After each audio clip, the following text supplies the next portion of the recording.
Marine a 24 ans, elle est titulaire d'un BTS Transport. Cette jeune femme fait encore figure d'exception dans son métier de conductrice de matières dangereuses. C'est à Strasbourg, dans l'entreprise Transport Chalot, qu'elle exerce une activité qui mérite d'être valorisée auprès des femmes. J'ai commencé par un BTS Transport que j'ai fait en alternance chez Transport Chalot pendant 2 ans. J'ai le permis poids lourd et je roule avec un camion 19 tonnes. Je livre du fuel domestique pour les particuliers. Pour conduire la matière dangereuse, il nous faut une attestation de transport de citerne. Ce qui me plaît dans le transport, c'est que je suis complètement autonome. Je gère ma journée, je suis seule dans mon camion, je suis dehors, j'ai pas la routine d'un bureau, je vois des gens différents toute la journée. Dans mon entreprise, je suis la seule femme qui roule. Je veux pas dire que je suis fière, mais bon, c'est une satisfaction de se dire que moi aussi je peux le faire. Le problème du recrutement, c'est qu'il n'y a pas toujours de candidates. C'est un métier qui, dans son image, est très peu féminin dans le transport routier de marchandises. Sur la route en livraison de fuel domestique, j'en ai croisé une. On n'est pas beaucoup.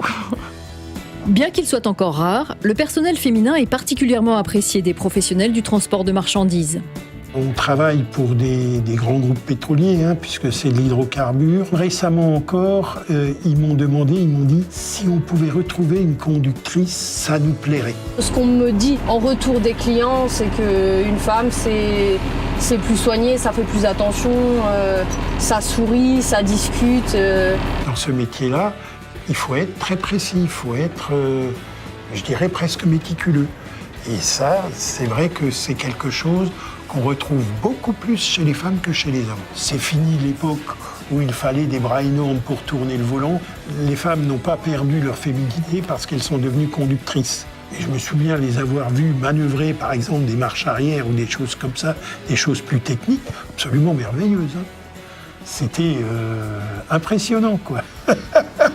Les compétences sont là et le processus de féminisation du secteur avance avec les mentalités. J'ai un souvenir d'une dame qui m'a arrêtée sur le bord de la route, elle m'a fait des grands gestes, elle m'a arrêtée, j'ai descendu la vitre, elle m'a fait un grand pouce et elle m'a dit qu'elle était fière de voir une femme au volant. L'état d'esprit a changé aussi bien chez nos donneurs d'ordre que nos destinataires, les clients chez qui on va. Je le conseillerais sans problème à d'autres femmes. C'est un métier comme un autre. Il faut changer les mentalités parce que rouler en camion, il ne faut pas sortir de Saint-Cyr pour le faire. Ça s'apprend, tout s'apprend.